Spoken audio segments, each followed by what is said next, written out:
Welcome back to the Marvel Movie Minute, a daily podcast in which we explore the films of the Marvel Cinematic Universe 1 minute at a time. In this, our fourth season, we're looking at Kenneth Branagh's 2011 film, Thor. I'm Matthew Fox from theethicalpanda.com. And I'm Andy Nelson from the Next Reel Film Podcast. And today we're talking about minute 45, which begins with Thor offering Jane a deal and ends with Jane getting rather flustered. Joining on the show today, once again, we have Austin Tichenor, creator of the Shakespeareance, co-artistic director of the Reduced Shakespeare Company, and producer and host of the Reduced Shakespeare Company Podcast. Austin, it's been so great having you this week. We're talking about this all minute by minute, but what's kind of your overall sense of these 5 minutes we've gotten to watch together? It's something that I generally don't like to do because this is more work than I'm lazy. But it's a fantastic way to do a deep dive investigation into not only the subject matter, but its echoes throughout the culture and the echoes from other things that it brings into the storytelling, like Shakespeare. So it's really a fantastic idea. Well, that's awesome. I'm sorry the week's coming to an end, but we're going to get one more chance to talk to you right after this break.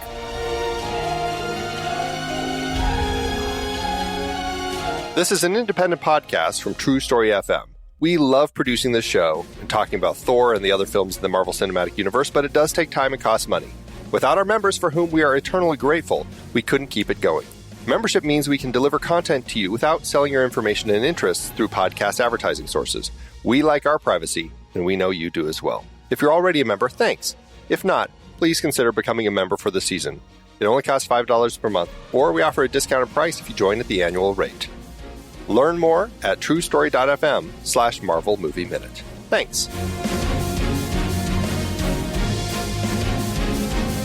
So the minute kind of starts with Thor offering them a deal. And I feel like this is another important moment for him because this is the first real time he's sort of acknowledging them as PCs instead of NPCs for people who play video games or role-playing games, or if you're more philosophically minded, Martin Buber, the subject versus an object, an I-thou versus an I-it relationship. Like, this is the first time where he's really shown an understanding of, oh, there are other people around me who have their own interests and agendas, and maybe if I want them to do what I want, I should pay attention to what they want. Yeah. I mean, Jane clearly wants information from him, and he knows it, and so it's interesting to kind of give her that sense that I will give you that information that you keep asking me about. You keep hounding me about what it was like in there, and but I'm so hungry I can't pay attention to you at all. I just have to eat. That very much is where Thor has been. But now he wants something, and now it is that recognition that if you take me there, I will tell you everything you wish to know. But it's interesting that he recognizes Jane's attraction to him and her desire and her need for information, but he seems completely unbothered, and if he notices at all, by Erik's suspicion. True. Which I find fascinating, mostly because Jane's attraction he can use. Erik's suspicion is something that he doesn't have to worry about because he's a god. That's actually an interesting point because often you would have the Thor character in this particular scenario. Then after Erik kind of sells it like, don't go with this crazy person, basically doing a counter sell, right? And saying, no, totally. You don't listen to them. I can give you don't you really want to know these answers? And we don't get that. Like it's very much kind of like, okay, we'll part ways. Well, and I also think there's something, and I don't know whether this is a true thing or not, but it feels like when characters want a thing, they are immediately attracted to the thing and also suspicious of it.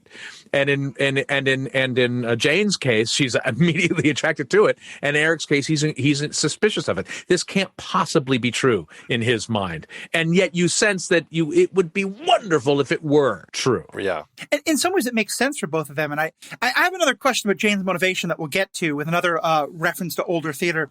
But with Erik, because he's invested in these stories, I feel like it's almost easier to not get worried about stories you've never heard of. Whereas for Erik, because there's a sense of he knows just what it means if this guy is telling the truth.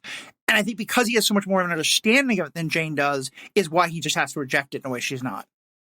Along with all the other stuff about him just being older and wiser, and also maybe not quite so obsessed with the pectorals on this gentleman and all the rest of it. Not quite so dazzled. Mm-hmm. Yes. Exactly. Yeah. And he very much, I mean, he is a person, as he kind of says here. These are stories from my childhood. Like, these were tales that were told to me of mythological things that didn't exist. This person is acting crazy, and he's talking about all this stuff as if it's real. He's dangerous. And I think that there's an interesting barrier that we have with his character about the idea of the myth and the reality. And it is a hard line to cross. Like, can you imagine if somebody said, oh, this thing that you always were told as kind of, fairy tales as a kid, it's actually real. And I mean, that's kind of like a big jump to make. And from his perspective, he's a crazy man that we ran into out in the desert. And sure, he's, got a body to look at, and sure, he's charming as all get out. But I mean, he's incredibly strong. He destroyed that room at the hospital. And don't get into the car alone with this character. Do you think it's also fair to say, I'm not trying to project anything or be Freudian here in the slightest, but he was her mentor. He's responsible for her. I don't think there's any kind of daddy issue thing happening, but the word paternalistic comes to mind. Like, I do feel like he feels a sense of, she is so excited about this because of my mentoring and teaching her. And so if she does something stupid, it's kind of my fault, and I need to kind of help keep her safe at this moment. Am I reading in too much, or do you think that's fair as part of Erik's motivations? I think that seems fair as part of his motivations, and also as I'm looking at you, I feel like I'm more closer to Erik's age than you guys are. You have this. I had this sense of, he started Jane off on this adventure, right? On this investigation. And now he's seeing where it could go. So there's also a sense of, look, you're my student, and I can't let you, I have a responsibility to you to not let you do something that might be dangerous. So it feels, to your question, it feels professional to me in a not, and so it doesn't feel weirdly paternal or weirdly inappropriately avuncular. Oh, exactly. Yeah. It doesn't feel like you're making a bad mistake because you're a girl and you're dazzled by his pecs. It doesn't feel like that. It does feel professional. Yeah, I think there's a very professorial, and this is Jane's study she's doing here. But I mean, she learned from Erik. Her father and Erik worked together.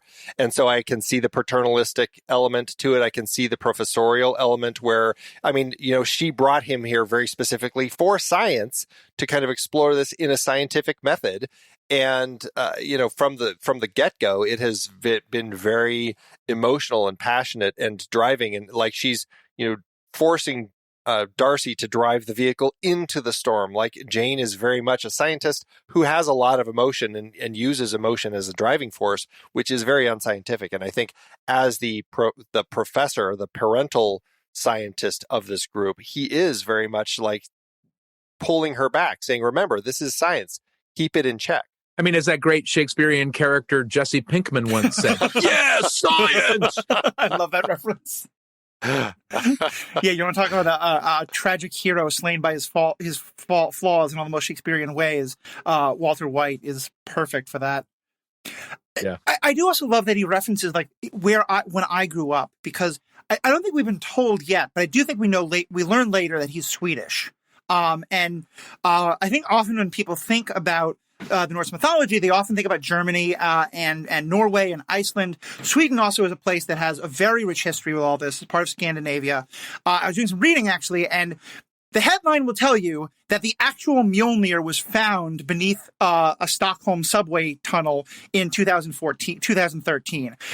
It's a little more complicated than that, but as far as people can tell, people would build statues of this because it's their religious iconography, the way people build, crucifixes and stuff like that, or whatever it is.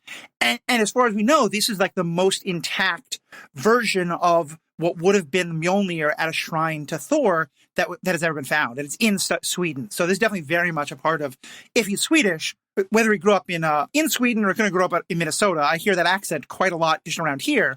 But either way, like the Swedish ancestry these are very much the stories his mother would have told him. And it's another way of grounding the fantasy too. This is all pretend and make believe, but it's based on some real stuff that people believe right here and right now. And speaking of the just kind of like the different ancestry and just like the language and everything, I mean, we get one of my favorite jokes of the film here when Thor says, "Once I reclaim Mjolnir," and Darcy is as Darcy as ever right here. She's like, "Myeu-muh?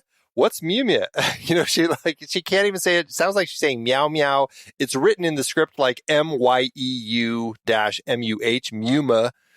I still think it's one of the funniest things that just plays so well because it's coming out of Darcy's mouth. And then you hear Erik say it with the right pronunciation, and you go, "Oh, all right." Yeah, right. As Andy can tell you in our show notes, the number of different ways that I've spelled Mjolnir is quite a lot. So I can understand her having trouble with it as well. So we're talking about Erik. Let's talk about Jane for a second, because I am curious what you think of like her being so invested in this. And the best way I can frame my question is actually to go to one of my favorite older English performances from Gilbert and Sullivan, Pirates of Penzance, where there's a great moment where Frederick, this gorgeous young man, has shown up on a beach and he needs help.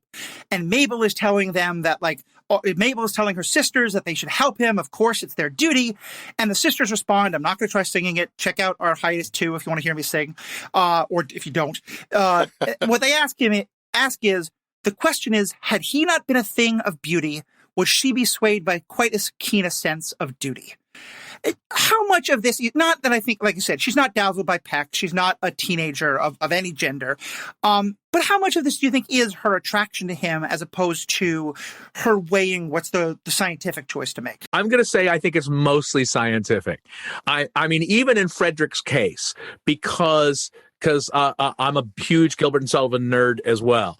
And Frederick, like Jane, and I think of the Shakespearean precedent, Miranda in The Tempest. Frederick and Miranda have never seen other examples of the opposite sex, except for Miranda's father Prospero and Ruth, right, in the Pirates of Penzance, right? So they are looking at brand new. Thor is a brand new species to Jane. Yeah. And as far as she knows, from another world. And she's completely invested in that. So, yeah, he happens to be pretty hot. But he's also, if she's right, a person from another planet. And I get the sense, and part of it is how Natalie Portman is playing it. I get the sense that it's a scientific interest, but it's really a great bonus that he's totally hot. Well, I love the way you say it, because it is about her. It's not just about her science of wanting to know what happened in the desert. It's sort of even her attraction to him, she treats in the scientific manner of person can look good, but not be arrogant, but person can look good and speak respectfully. Person can have manners. I must investigate. If kissing is part of investigation, I'll do it for science. It's that kind of attitude.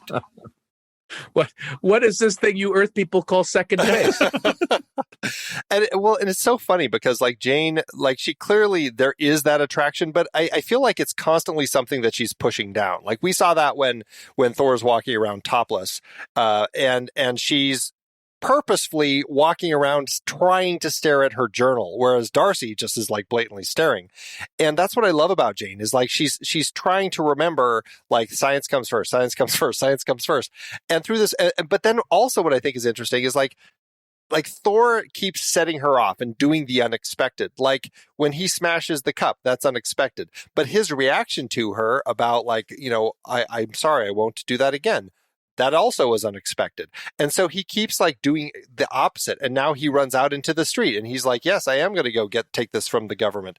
And everything is just not what she's expecting. And then right up to the moment here where he says they're going to depart and he kisses her hand, that's that moment that breaks, right? And what I love about that moment that we have right at the end of this minute is all of a sudden it's the schoolgirl finally breaks out and she just kind of giggles giddily because it's oh, wow. Okay. Yeah, that just happened. And it's just she's working so hard at it. Yeah. I think flustered is just the perfect word for it. And I love Natalie Portman as an actress. I don't think she's used very well in these films for the most part, although I think George Lucas did a much worse job with her in the prequels. Yeah, really. But I think in this moment, her acting is just so perfect because you see that exactly that there's never a moment when you can think, oh, they're writing her as just a silly girl who goes gaga for the cute guy. It's that, no, she's a scientist. She can take care of herself. She can kick ass. And yeah, when this guy kisses her hand, she's going to go a little giggly because I would too. Like, look at him. Absolutely. But also because, like, you know, and again, here's the way, like, good script writers can tell us so much. We heard exactly one line, like 5 words about her ex. He's good at science, bad at relationships, whatever it was. But from that, you know, like, this is not a guy who paid a lot of attention to her. This is not a guy who made her a priority. And so for Thor to be like, oh, now I know your emotion. 180-degree change. Like, for her, I think, of course, that would be, like you said, just it's from another world. And Thor is just, I mean, he's respectful, like, then this is where we say goodbye. Like, he looks genuinely at the person. This is, like, you always hear conversations about people who aren't present, like, in the moment, like in a conversation or they're at a party and you're talking to them, but they're paying attention to something else. This is a person who is 100% present with you. Thor is there with Jane. He's looking deeply into her eyes. I'm sorry, then this is where we must say goodbye. He takes her hand, he kisses it. Like, he is there. And I mean, it's really impressive, like, to see that and sense that. He has a great active listening mode. It's just that the switch is really, it gets stuck a lot to flip him over into that mode, you know? Yes. Well, and let's talk about him. What is, because one thing I'm really struck by is, you know, the old, like, kind of English gentlemanly, like, you kiss the lady's hand when you leave a room. You do that to the ladies who are present. And he very pointedly, like, I don't think he's saying anything about Darcy, but, like, he does this with Jane and then, bye, Darcy, and kind of a wave. Like, is that because he's starting to feel a strong connection to her? Is that because he is flirting with her but doesn't want to flirt with Darcy? Is it because he thinks, like, Darcy he doesn't have, like, Darcy would appreciate that? What do you think is going on there that he does that specifically only for Jane? I think it's attraction, but I also think that he knows that Jane is the person who can give him what he wants. Oh, okay. Jane is the leader, and I don't mean that in a euphemistic way. Yeah. You know, I think that Jane is the leader of this band. She's the powerful one who's already mostly on his side. Erik's clearly powerful, but not on his side, so he's going to ignore him. Yeah, and Darcy, I think that he also sees Darcy as, like, he can sense it already. She's kind of your servant, right? You know, like, I feel like that's how he keeps putting things. Like, when she's the fool in this court. Right, exactly. There's also a weird moment here. Andy, you pointed out in the notes that it seems like Thor is pretty clearly listening in on their conversation and not doing much to hide it. But that shocks me because so much of what Thor's interaction with them till now has been his feeling of, why don't you understand who I am? I am Thor. I am the Asgardian god. And I would think that the minute he hears Erik start to say, like, this guy represents the stories from my childhood, he would burst in and be like, yep. That's who I am. Like, you're right. Give the man a prize. Do you think it's just he just doesn't hear that, or is he actually showing some, you know, restraint for once? I got the sense that he wasn't listening, like that he was pointedly not listening because he was trying to figure out where he had to go next. But that's an interesting point. And again, another pivot point in which, like, oh God, if he had just leapt in and says, yes, I can tell you everything you want. I mean, he could have easily almost swayed Erik by giving him all the information Erik wanted to prove that he was actually who he says he was. Is. That's one of those moments where I feel like they might have been able to shoot it a little better, because, like, if he had been, like, actively, like, looking at the sun and, like, calculating which direction do I need to walk, like, I would have believed more that he just really isn't listening. The way that they shoot it, like, he's kind of looking up, like he might be looking at the sun, but he's not quite, and then he turns back and looks at them. And so I'm like, I don't know. I guess I struggle with the way that in that particular moment, the way that scene is constructed. Mm-hmm. I think that makes sense. The way the story is told is unclear. Right. It also brings up another thing, Andy, you also mentioned in the notes, but I also had as a question, what exactly does Thor think is going to happen when he finds Mjolnir?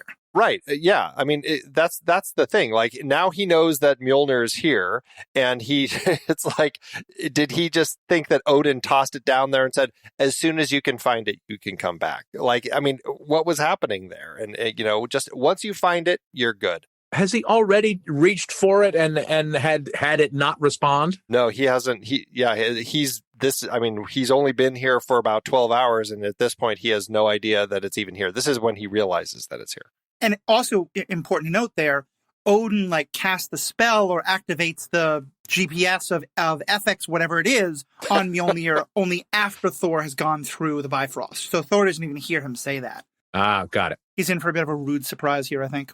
Should be an interesting minute when we get there. For sure. Yeah. So I think that's about all we had to cover for this minute. Is there any other kind of last things that I have, Austin, one or two kind of more general questions for you, but any other kind of last things about this minute we'd want to talk about? In the first minute that we discussed 4 minutes ago, we talked about how the relationship between Odin, Thor, and Loki is similar to Gloucester and his legitimate son Edgar and his bastard son Edmund. Edmund being the villain in quotes as Loki is. But the more we talk about it, the more I think about Thor. I think of him as being he's victorious in battle and beloved by his subjects, and he has an easy rapport with all of them, which strikes me very much like Hal in Henry IV Part 1, who then becomes Henry V as Thor then becomes the king of Asgard. But it's also the world of Henry IV and the London of East and the East Cheap in London is all filled with Shakespearean kinds of friends. I mean, what's his name? Volstagg? Volstagg, yeah. Volstagg is absolutely Falstaff. Absolutely.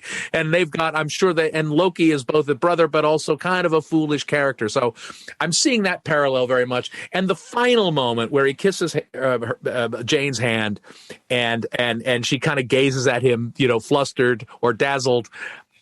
In that moment, it feels like Jane is all of us. We're similarly dazzled, and we can't wait to hear the story that Thor is going to tell us. I mean, it's why we go to the movies. It's why we go to theater. Tell me a story. And the final image of this final minute is absolutely all about that idea. And I love that, because I referenced this a little bit with his just yes, but I think this is even more so. In earlier minutes, Ann and I were talking about how they push Thor so much to just being this terrible jerk character, and even more so in some of the deleted scenes, that I would, especially if the deleted scenes were included, I might have just turned the movie off. And I feel like this scene is exactly where, as well as the thing that happened a minute ago, you start to be like, oh yeah, that's why this guy is a hero. That's why I'm willing to put up with him treating everyone around him like garbage, because there's something wonderful here, and I'm going to get to see it crawl out of its shell.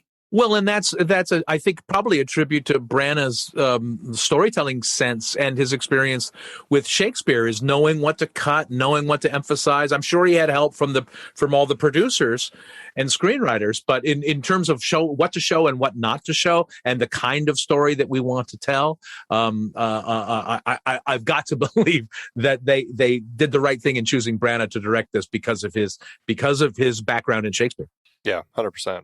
Andy, any last things from you about this minute? No, I mean, I think that's great. The only other thing that I was going to point out is that as we get different shots of them on the street, we see that there's the town post office behind Thor, and behind Jane we see a place that does PC gaming at a Wi-Fi spot. And I guess it's fitting for Puente Antiguo that it's in what looks like a little tiny house that has been turned into a business. So that's about all the room they have for PC and Wi-Fi in this town. I like it. We're going to wrap up this minute, but Austin, while I have you here, I have one more question I want to ask you. We had a Shakespeare expert who was on for an earlier minute, and I stumped him with his questions. I'm hoping you can come up with something. Any Shakespeare play you want. You don't have to do all of it, but just a couple of the key roles. If you could cast it using MCU characters, not the actors, but MCU characters, what do you got? Well, I have a friend who did this with his theater group. They did Zoom Shakespeare in a lot of different styles, and they did a Marvel version of it. And so we talked a little bit about this. It felt like I think I would do Henry IV, and I think it was so Henry IV with Spider-Man as Hal. Okay, I can see that. Torn between Captain America as Henry IV and Iron Man as Falstaff. Oh, with great power comes great responsibility. That's perfect. Oh, wow. Yes, right? and then others. Yeah. Down the line. That's fair. Down the line. But that's where I would start. Okay. I love that. Well, thank you so a much great for that. start. And you stumped Jeff Wilson? Yes. Hey, I love it. I love it. The rivalry continues. Thank you. You've been a fantastic guest. Really loved having you on. For our listeners who want to keep reading more and experiencing more of the stuff you're creating, is there anything else? We've gotten to talk about your podcast and the plays and is there anything else you're putting out there that we really haven't gotten to mention that audiences should know about? Well, we can't wait to getting back to producing live shows. We're always having immediate conversations right now about when we can best do that. We've been continuing the weekly podcast throughout the pandemic, and we'll continue to do that in the near future. I have written 2 plays during this pandemic. I've written my 2 King Lears, and hopefully they will see production one of these days. But if you want to follow me or interact with me, I'm always on Twitter at Austin Tichenor, or my website is theshakespeareance.com. And since it's November and Christmas is right around the corner, you should get Pop-Up Shakespeare for the Shakespeare nerd of any age in your life. Nice. Well, thank you so much. Definitely check that out, folks. As always, check out all the other things that are going on the Next Reel family of podcasts. I recently just listened to a fantastic podcast on the Saturday Matinee, which actually, when you were talking about kind of old great actors, they went into this great thing about they did all this thing about the different actors who played the famous monsters, like Frankenstein's monster and Dracula. And we're talking about how Bela Lugosi and they're coming up over and over again. So many great podcasts to check out there. My own podcast that I've mentioned a few more times than I probably should have, Superhero Ethics and the Star Wars Universe podcast. Both of those you can check out on just going to the website, theethicalpanda.com. And of course, those podcasts are part of another great podcast network, the strandedpandanetwork.com. So please check out that. Please check out all of the Next Reel stuff. Please check out all the great stuff that Austin's doing. And most importantly, have a good day. Until next time, true believers.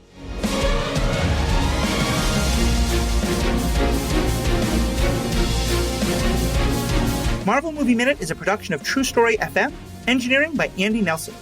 This season's music is One Last Ride by Martin Puringer. Find the show at truestory.fm, and if your podcast app allows ratings and reviews, consider doing that for this show.